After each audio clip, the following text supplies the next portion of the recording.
Told my ex-in-laws their cheating daughter isn't my problem anymore. All right, let's start from the beginning. So, me and Jess, we were together for 7 years, married for 2 of them. We waited to have kids, because we wanted to make sure we were good financially first, just trying to be responsible. Anyway, things were going fine for a while, or so I thought. After we hit that 2-year mark, we decided it was time to try for a baby. That felt like the natural next step for us. Looking back now, I don't know how I missed it. The little signs were there, but when you're in it, you don't see them. I just thought we were having the usual ups and downs every couple has, nothing major. I mean, I loved Jess. I thought we were in this for the long haul, but man, was I wrong. So a few months go by, we're trying for a kid, and I'm feeling pretty good about everything. I'm thinking about the future, picturing what life's gonna be like as a dad. I had no clue what was coming. One night, I was at home just chilling, and I noticed Jess was acting kinda weird. She was on her phone a lot more than usual, but I didn't think much of it at first.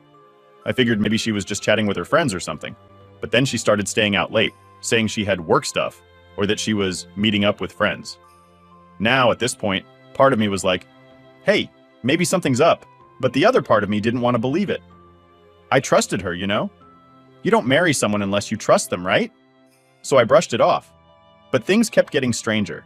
She was distant, and I could feel this tension building between us, like we were in the same room but miles apart at the same time. I remember this one night. She came home super late. I'd already gone to bed, but I woke up when I heard her come in. She was trying to be quiet, but I could tell something was off. I asked her where she'd been, and she gave me some half-assed excuse about work drinks running late. She didn't even make eye contact when she said it, which was the first real red flag for me. But still, I let it slide because I didn't want to start a fight. I wasn't ready to face what I was starting to suspect. Things kept spiraling after that. Jess would go out more and more, and whenever I tried to ask her about it, she'd brush me off or get defensive. I didn't want to be that guy, the paranoid husband accusing his wife of cheating, so I kept it to myself. But deep down, I think I knew what was going on. I just didn't want to admit it. I didn't want to believe that the woman I loved, the woman I was trying to start a family with, would do something like that to me. Then, one night, everything came crashing down. I was at home, Jess had said she'd be working late again, and I was just sitting there, feeling like something was really wrong. You ever get that feeling in your gut? Like you just know something bad is about to happen? That's what I had. So, I did something I never thought I'd do. I checked her phone. Now, before anyone jumps down my throat, I know it was a shitty thing to do. But at this point, I was desperate. I needed to know what the hell was going on. So, I unlocked her phone and started going through her messages. And there it was, right in front of me. All the proof I needed. She'd been texting some guy, Derek or something like that, for weeks. They'd been meeting up behind my back. And from the looks of it, things were way more than just friendly. My heart dropped. I couldn't believe it. I felt like the floor had been ripped out from under me. I didn't even know what to do. I sat there staring at her phone, reading the messages over and over again, like maybe if I read them enough, they wouldn't be real. But they were. Jess had been cheating on me. I waited for her to get home that night. I didn't even know what I was going to say. I was just sitting there, stewing, thinking about all the lies she'd told me. When she finally walked in the door, she looked at me and knew something was up right away. I could see it in her eyes. I didn't waste any time. I just showed her the phone and asked her, "What the hell is this?" She froze. For a split second, I thought maybe she'd try to deny it, but she didn't. Instead, she started crying, like full-on sobbing, and I just stood there waiting for some kind of explanation. But all she kept saying was, "I'm sorry. I didn't mean for it to happen." Didn't mean for it to happen? That's the thing that really got me. How do you not mean to cheat on your husband? How do you just accidentally betray someone like that? I wasn't having it. I told her right then and there that I wanted a divorce. She lost it. She started begging me to forgive her, saying we could go to couples therapy, that everyone makes mistakes. But I wasn't about to sit through therapy with someone who had been sneaking around behind my back for months. I couldn't believe she had the nerve to act like this was something we could just work through. Cheating is a deal breaker for me, always has been. Once the trust is broken, there's no going back. I think what pissed me off the most was how she tried to act like this wasn't her fault. Like she was some kind of victim of circumstance. Or like I should just accept that everyone makes mistakes and move on. But I'm not that guy. I don't forgive cheating, ever. So I stuck to my decision. I told her there was no going back from this, and I was done. The next few days were a blur. I filed for divorce, and thanks to our prenup, it all went pretty quickly. Jess kept trying to get me to change my mind, though. She'd call me, show up at the house, even try to talk to my friends to get them to convince me to give her another chance. It was pathetic, honestly, but I wasn't about to let her worm her way back into my life. In the end, I'm just glad I had the prenup in place. It saved me from a lot of the financial mess that usually comes with divorce. I kept everything, my house, my savings, because she was the one who screwed up. It didn't make the situation any less painful, but at least I didn't lose everything on top of it.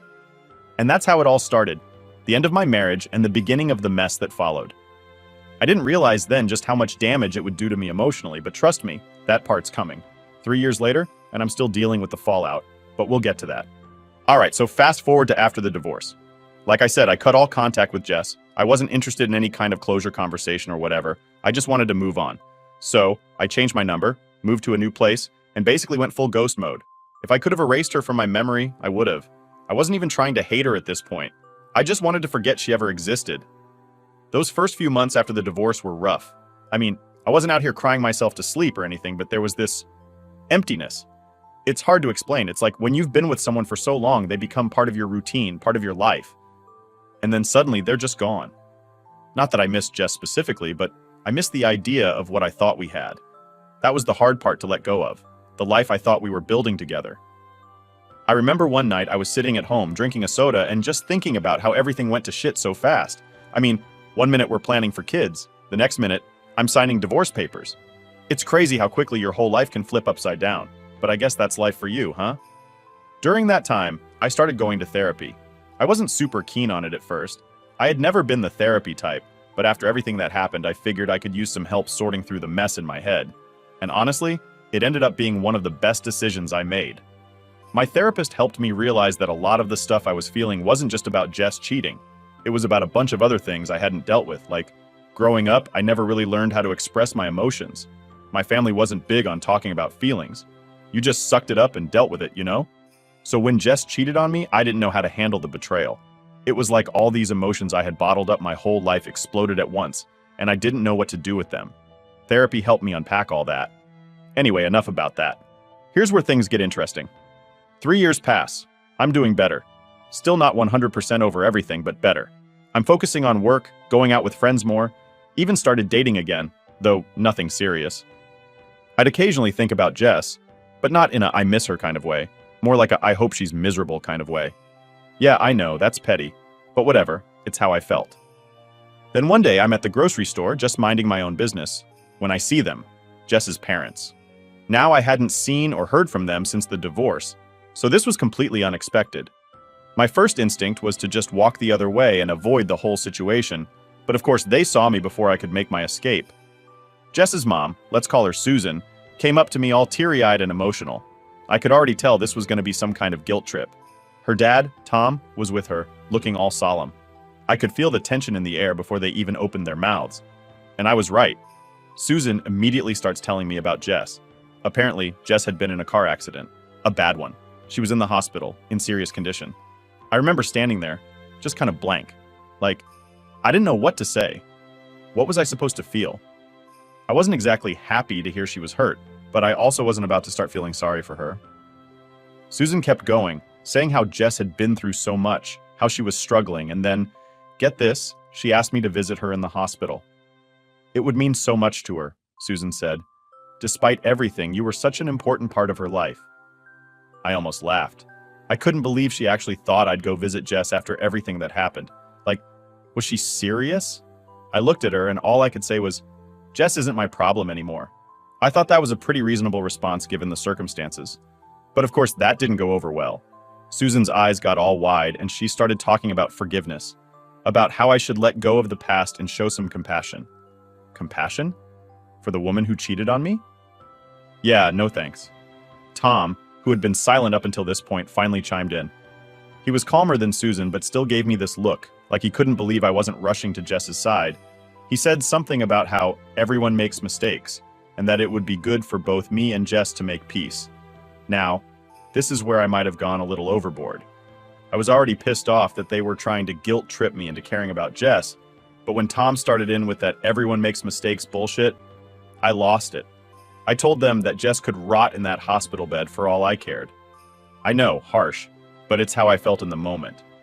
I reminded them that she was the one who cheated, not me, I didn't owe her anything, especially not forgiveness, and I certainly wasn't going to go pretend to care about her just because she had an accident.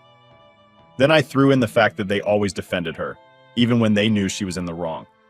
They always made excuses for her, like her cheating was somehow my fault.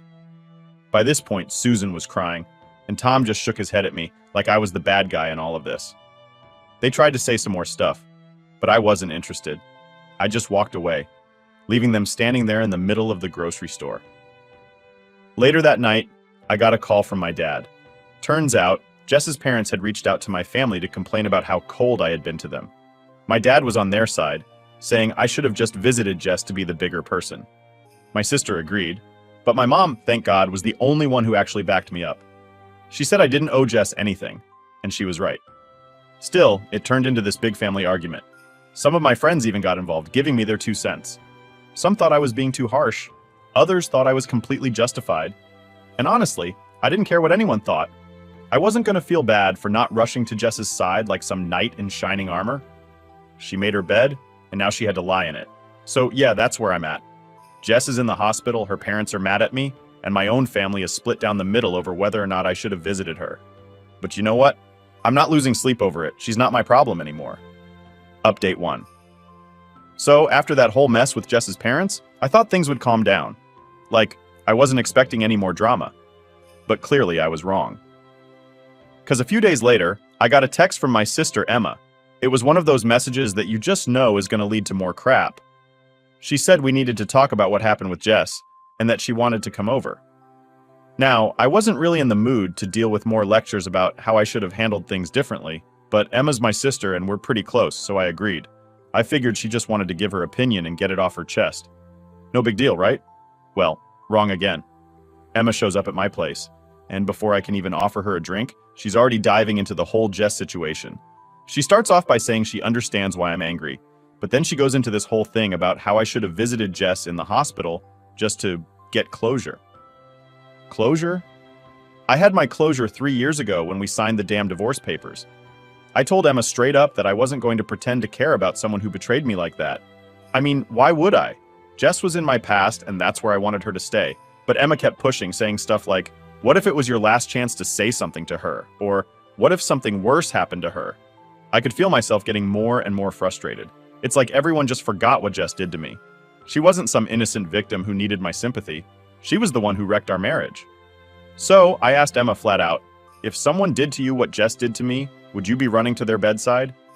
Emma went quiet for a minute, and I thought maybe I got through to her. But then she hit me with, it's not the same though. You guys were married. You shared a life together. And honestly, that was it for me. I was done with the conversation. I told her I didn't want to hear about Jess anymore and that I wasn't changing my mind. Jess could deal with her problems on her own. Emma wasn't happy with that, but she eventually dropped it and changed the subject. We talked about other stuff, work, family, whatever. But you could feel this weird tension in the air. It was like she was still thinking about the whole Jess thing, even though we weren't talking about it anymore. After she left, I felt this weird mix of anger and confusion. I mean, why was everyone so caught up on me visiting Jess? I didn't owe her anything. She cheated on me, and I moved on. Simple as that. But it seemed like everyone else just couldn't let it go. A couple days later, I found out why. I get a call from my dad, and he's pissed. Like, I could tell from his voice that this wasn't going to be a casual conversation. He says we need to talk, and he's on his way over. Now, this was weird for my dad. He's not the kind of guy who just shows up unannounced, so I knew something was up. When he gets to my place, he's fuming.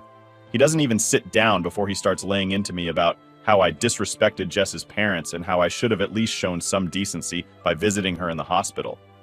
He goes on about how he raised me better than this, and how disappointed he is in me for being cold-hearted. At this point, I'm just standing there, dumbfounded. Like, what the hell is going on? Why is everyone acting like I'm the bad guy here? So I try to explain my side, but my dad's not having it. He keeps saying that family is important, and that I should have done the right thing. And that's when it clicked. It wasn't just about Jess. It was about my dad's past. Stuff I didn't even know about. See, during this whole rant, he let something slip that I never expected. Apparently, back when my parents first got married, my mom had cheated on him. I had no idea. This was news to me. And now, suddenly, everything made sense. Why my dad was so insistent on me forgiving Jess. Why he was so pissed that I wouldn't go visit her. He was projecting his own shit onto me. I remember standing there, just staring at my dad, trying to process what he'd just said. My mom had cheated on him. My dad, the guy who had always been the family man, had gone through something similar to what I did, and he stayed with her. That's when I lost it. I didn't yell or anything, but I was just so damn frustrated. I told him straight up, I'm not you. I'm not going to forgive Jess just because you forgave Mom. And he didn't like that at all. He got real quiet for a minute, and then he just said, you don't understand, it's not that simple. But here's the thing. It was that simple for me. Jess cheated. I wasn't going to forgive her. End of story. We went back and forth for a while, and it ended with my dad storming out of my place. We didn't exactly leave things on good terms. And honestly, I didn't know how to feel about it. On one hand, I understood why my dad felt the way he did. He'd been through his own shit, and I guess he thought that if he could forgive my mom, I should be able to forgive Jess. But on the other hand, I wasn't him. I wasn't going to let what she did slide just because he made peace with his own situation. The rest of that week was awkward. My dad didn't call, and I didn't reach out either. I figured we both needed some space. But the whole thing left me feeling weird. Like my whole perspective on my parents' marriage had just been flipped upside down. I kept wondering if I should talk to my mom about it, but at the same time, I didn't want to stir up more drama. A few days later, I got another text from Emma saying I should talk to Dad and make things right. But I wasn't ready for that. I needed to process everything first. I mean, it's not every day you find out your mom cheated on your dad and that your dad stayed with her for decades without you ever knowing. It messed with my head, big time. So that's where things are at now. My family's a mess. Jess is still in the hospital, as far as I know, and I'm just trying to figure out how to deal with everything. All I know for sure is that I'm not going back to that life. Jess can stay in the past, and I'll keep moving forward, whether my family likes it or not. Update 2. All right, let's get into what happened next. So after the whole argument with my dad, things were pretty tense. We didn't talk for a few weeks, which wasn't normal for us. Like, I'd always been close with my dad, so this silent treatment thing was new territory. My sister Emma kept texting me, trying to play peacemaker, but I just wasn't ready. I needed space to figure things out, especially with all this crap I learned about my parents' past. Anyway, one night, I'm sitting at home, just watching TV, trying to unwind, when my phone buzzes. It's from a number I don't recognize, but it's late, so I'm curious. I pick it up, and guess who it is? Jess. Yeah, out of nowhere. I don't even know how she got my new number, because I'd changed it right after the divorce. But there she was, texting me like it was normal. The message wasn't long, just a simple, "Can we talk?" Like, seriously? After 3 years of no contact, she just pops back into my life with a "Can we talk?" like we're old friends catching up. At first, I didn't even respond. I just sat there staring at my phone, debating whether I should just block her and move on. But curiosity got the better of me, and I texted back, "What do you want?" It didn't take long for her to reply. She said she wanted to clear the air, that she'd been doing a lot of thinking since the accident, and that she needed to apologize properly. I wasn't buying it. I mean, she had 3 years to reach out and apologize, and now she decides it's time, right after her parents tried to guilt-trip me at the grocery store? Yeah, no thanks. So I told her straight up, there's nothing to talk about. We're done. I figured that would be the end of it, but Jess wasn't letting it go. She kept texting, saying she had things she needed to explain, that she was sorry for what happened, and just wanted me to hear her out. Honestly, part of me was tempted. I wanted to know what she thought she could say to make up for what she did. But at the same time, I knew nothing she said would change anything. So I didn't reply after that. I figured ignoring her was the best way to move on, but of course, that's not where this ends. The next day I get another text, but this time, it's from Emma. She tells me that Jess had reached out to her too, and that she was trying to make amends with everyone. Apparently, Jess had been going through some kind of life-changing moment after the accident, and now she wanted to fix all the things she screwed up. Emma, being Emma, thought I should give Jess a chance to explain herself. She kept saying, "What's the harm in hearing her out?" But I wasn't about to let Jess weasel her way back into my life just because she had a near-death experience.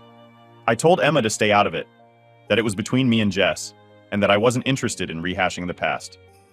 Things were pretty quiet after that. A few days went by and I didn't hear from Jess again, so I figured she finally got the message. But just when I thought it was over, I got a call. This time from my mom. Now you gotta understand, my mom doesn't usually call me unless something serious is going on. We're not the type of family that checks in with daily phone calls or anything like that. So when I saw her name pop up on my screen, I knew something was up. I answered, and right off the bat she says, "We need to talk about Jess." I was already exhausted just hearing her say that.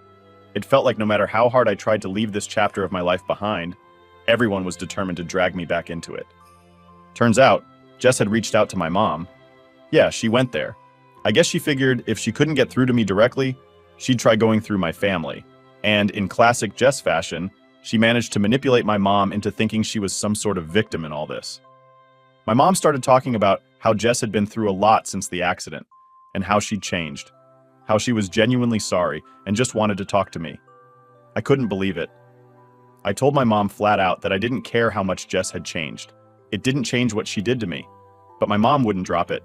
She kept saying things like, "People can grow," and it wouldn't hurt you to hear her side. I was getting more and more frustrated. It's like no one in my family understood how much Jess's betrayal messed me up. They all acted like it was this small thing I should just get over. But it wasn't small to me. It was my whole damn life that got turned upside down because of her. After a while, I just told my mom I didn't want to talk about Jess anymore. I wasn't going to visit her, I wasn't going to talk to her, and I wasn't going to let her back into my life. I thought that was the end of it, but my mom hit me with something that stopped me in my tracks. "Jess is dying." Yeah, that's what she said. Apparently Jess's injuries from the accident were worse than I'd realized. She was still in the hospital, and according to my mom, the doctors didn't think she had much time left. My mom said that's why Jess was so desperate to talk to me, because she wanted to make things right before it was too late. Now I don't know how to describe what I felt in that moment. It wasn't sadness, but it wasn't relief either. It was this weird mix of emotions that I wasn't ready to deal with. On one hand, part of me thought, well, that's karma, I guess. But on the other hand, it felt heavy, like this person who'd once been such a huge part of my life was about to die, and here I was, refusing to even acknowledge her existence. I didn't know what to say to my mom. I just kind of sat there, letting it sink in. My mind was racing, trying to figure out how I felt about all of it. After a long pause, I finally said, "I'll think about it." And that's where I left things. I didn't make any promises, but I didn't shut it down completely either. I guess I needed some time to process everything. So now, here I am, stuck in this weird place of not knowing what to do. Do I visit Jess and give her the closure she's apparently looking for? Or do I stick to my guns and keep her out of my life, even if she doesn't have much time left? I don't know, man. It's a lot to think about, and I'm still trying to wrap my head around it. Part of me feels like I'd be doing the right thing by giving her a chance to apologize, but another part of me just can't shake the anger and betrayal. I guess we'll see what happens next. Update 3. Alright, so here's what went down after that whole mess. I spent a few days just sitting with it, trying to figure out what to do. I kept thinking about what my mom said, about Jess dying and how this might be my last chance to talk to her. It was weighing on me, but not in the way you'd expect. It's not like I suddenly felt bad for her or anything, but it's hard to explain. I guess I was just stuck in my own head, going back and forth on whether I should give her that closure she was asking for. One night I couldn't sleep, so I went for a drive. It's something I do when I'm stressed, just driving aimlessly until my brain quiets down. I ended up parking in front of the hospital where Jess was staying. I didn't even plan on going there. It just kind of happened. I sat there in my car, staring at the entrance, debating whether to go in or just leave. Part of me wanted to get it over with, and another part was like, why the hell are you even here?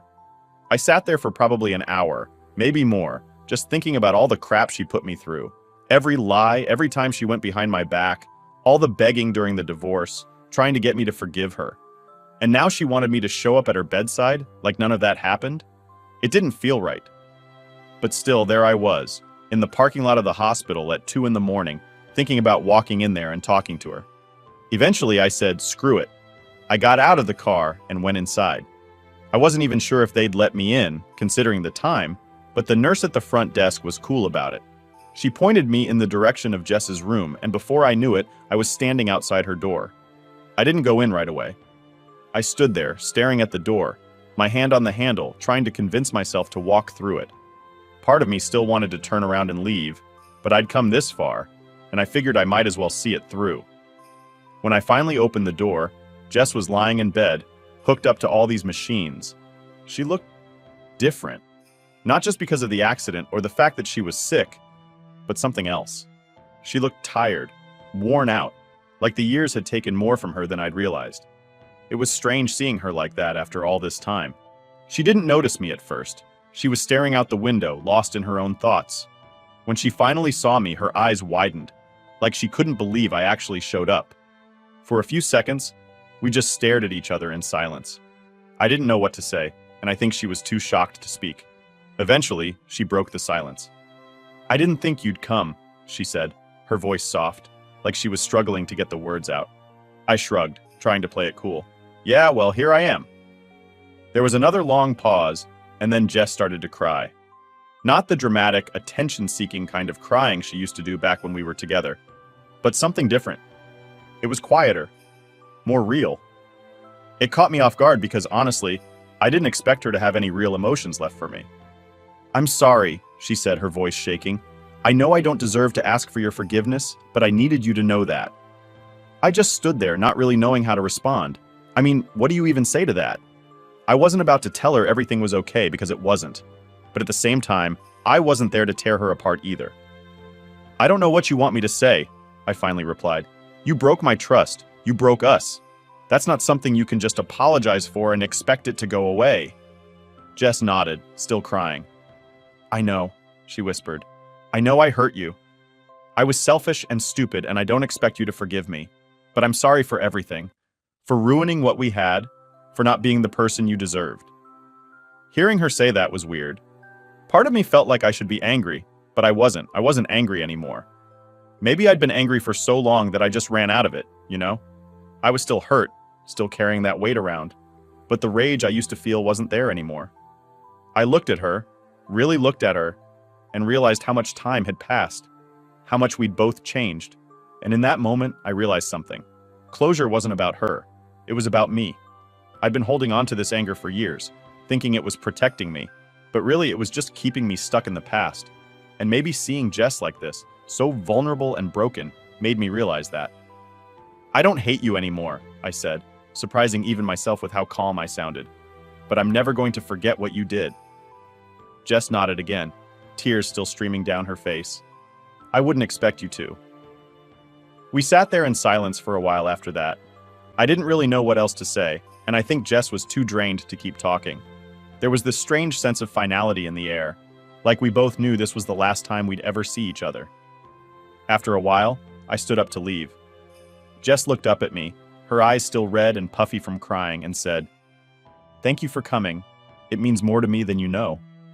I didn't say anything back. I just nodded and walked out of the room. As I made my way back to my car, I felt this weird sense of relief. It wasn't like I forgave her, but I didn't feel as weighed down anymore. Like, maybe that chapter of my life was finally over, for real this time. I got in my car, sat there for a minute, and took a deep breath. For the first time in a long time, it felt like I could finally move on. And you know what? That felt pretty damn good.